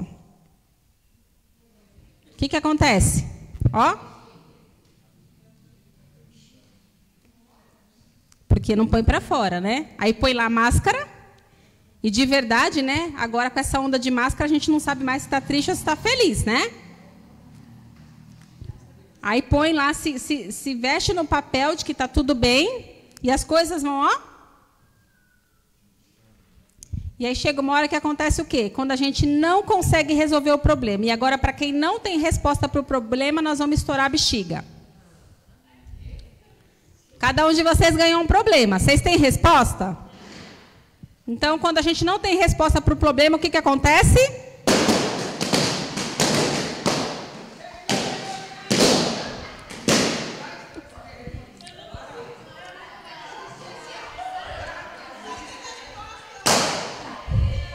Ó, tem gente que tem resposta. Então, vamos ver se a resposta é coerente. Primeiro, qual que é a pergunta? Qual que é o seu problema? Pergunta se Adão e Eva têm umbigo. Tinha umbigo. Não, agora que a gente... Tinha umbigo? Não, você falou que tinha. Não, é a pergunta. Então, mas você falou que não tinha depois que a gente deu a resposta. Pode estourar sua bexiga. Fala. De onde os agricultores conseguem sementes para plantarem melancia sem sementes? Tem resposta? Você sabe a resposta? Então, estoura seu problema. E aí? Tem medo de estourar a bexiga. O Nicolas tem a resposta? Peraí, para o pessoal em casa ouvir. Quem é a mulher que não teve umbigo? Quem é? Agora você sabe, né? Vá. E aí? Quando a gente... Nossa. Os irmãos aí na live fiquem em paz, tá? Não está acontecendo um tiroteio, estamos apenas estourando bexigas. Quando a gente não consegue solucionar os problemas, o que vai acontecendo com a gente? A gente vai? E vai chegar uma hora que vai explodir. É assim que as pessoas que têm problemas psiquiátricos, psicológicos são.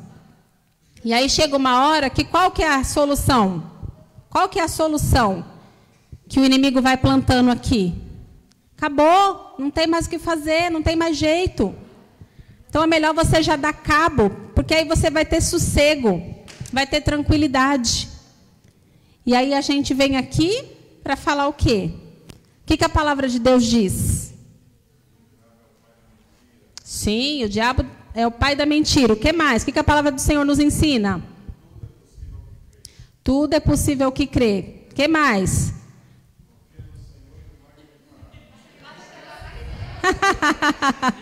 Que mais? Tudo posso naquele que me fortalece. Que mais?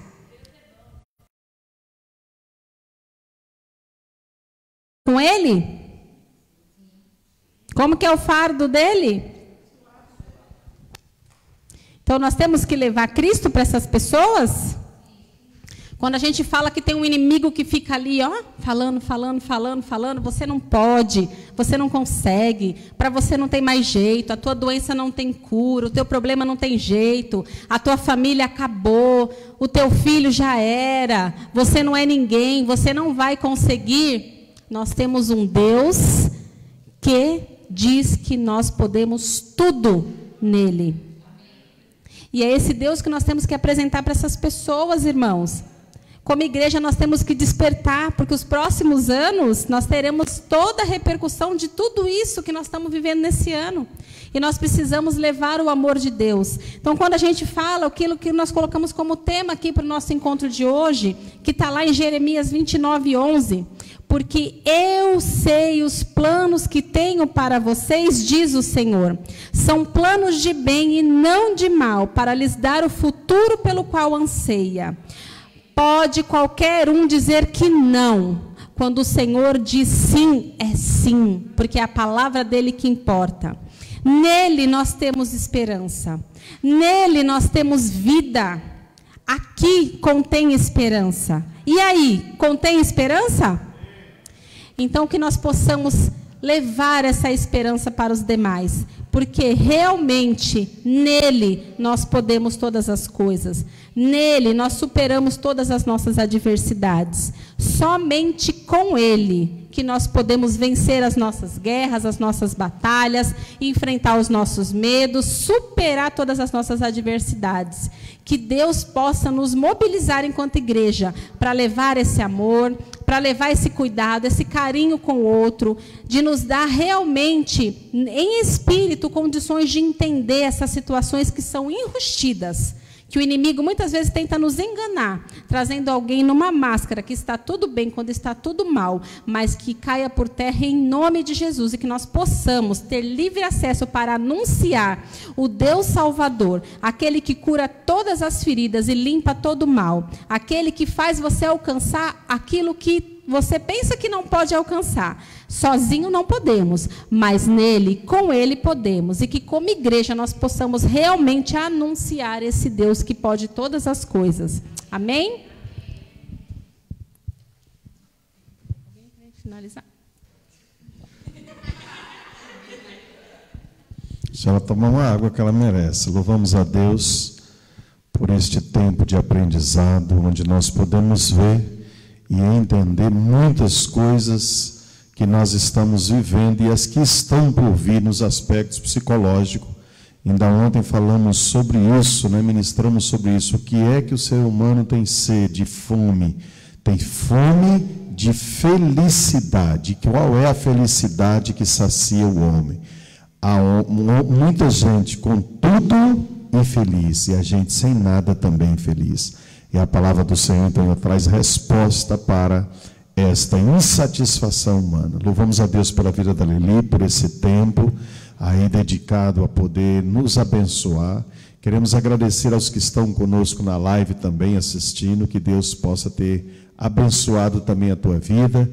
E querendo tirar dúvidas, tudo mais, a Lili é aqui da nossa igreja, fique à vontade, depois é só mandar um zap para ela aí que ela vai responder. Os meninos não fez o exercício de ver como é que está o peitinho, né?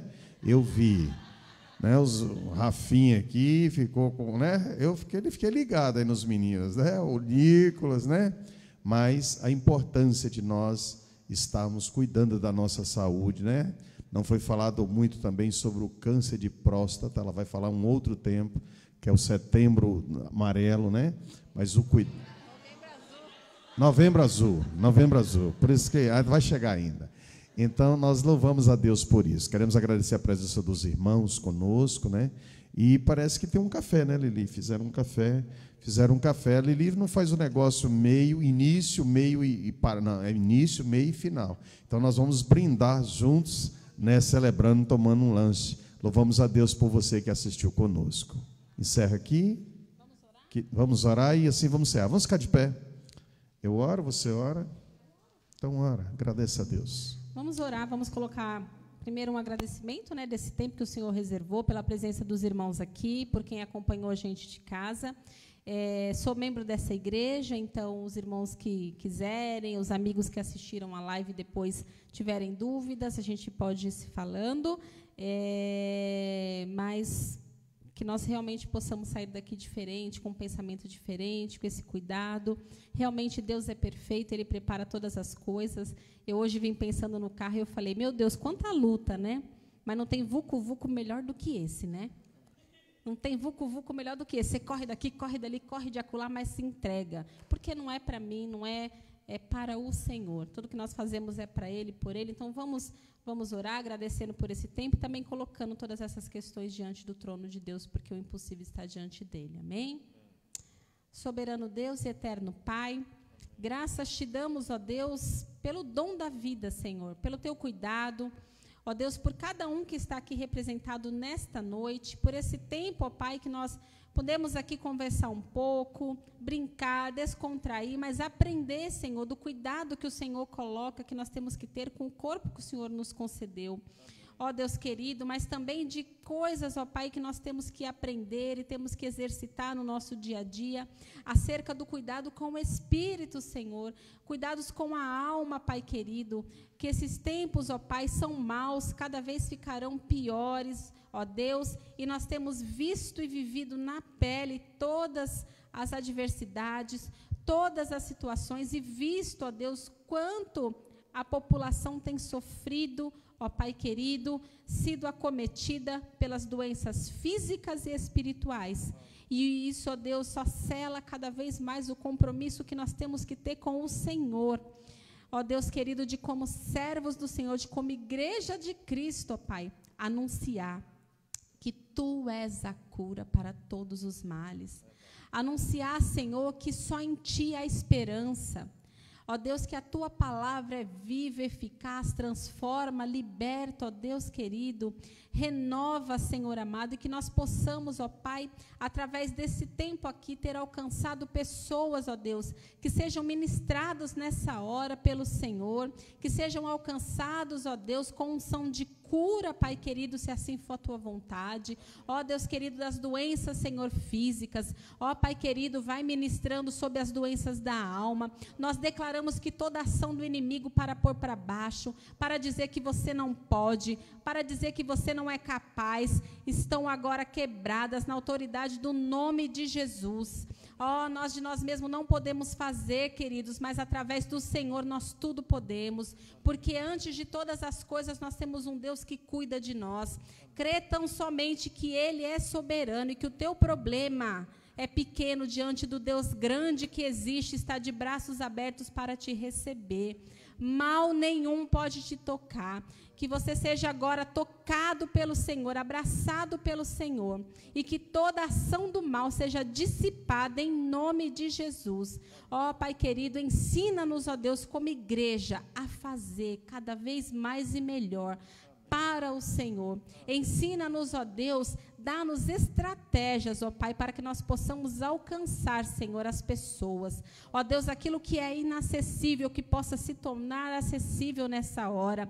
Que nós possamos, ó Deus, como corpo de Cristo espalhado sobre a face dessa terra, entender os teus propósitos através também da enfermidade. Que nós possamos, ó Deus amado, poder, ó Pai, fazer diferente, ó Pai, do que vínhamos fazendo até aqui. Coloca compromisso, Senhor, em nossos corações. Desperta-nos para fazer a Tua vontade, ó Pai. Nós te louvamos, Senhor, por cada um aqui representado. Pedimos a Tua bênção sobre cada um, sobre a extensão da família daqueles que aqui estão. E queremos clamar ao Senhor, ó Pai, que nós possamos, ó Deus, cada vez mais entender, ó Deus, qual é o nosso papel, Senhor, diante dessa sociedade doente, Pai. Doente, Senhor, que nós possamos realmente nos posicionar como servos do Senhor. Ajuda-nos, ó Deus, a cada dia. Ajuda-nos, Senhor, a entender, a caminhar contigo e que nós possamos ver as Tuas maravilhas sendo realizadas, milagres acontecendo, lares sendo alcançados, vidas sendo transformadas, novas histórias sendo escritas. Que o Senhor possa soprar no ouvido de cada um, vida, esperança, porque só em Ti nós podemos alcançar vitória. Muito obrigado, Senhor, por esta igreja, pelas irmãs, Senhor, que se dedicaram, pelo povo que aqui está hoje. Ó Deus, por todos os trabalhos que nós ainda venhamos a fazer, que tudo nós possamos fazer segundo a Tua vontade. E que nós possamos, ó Deus, cada vez mais glorificar o Teu nome através das nossas vidas, através da comunhão, através, ó Deus, do trabalho para o Senhor. Muito obrigado, Pai, por tudo. Nós te rendemos graças, Senhor, e te agradecemos no nome de Jesus. Amém. Por isso, sentar, que Deus a todos abençoe e fique na paz.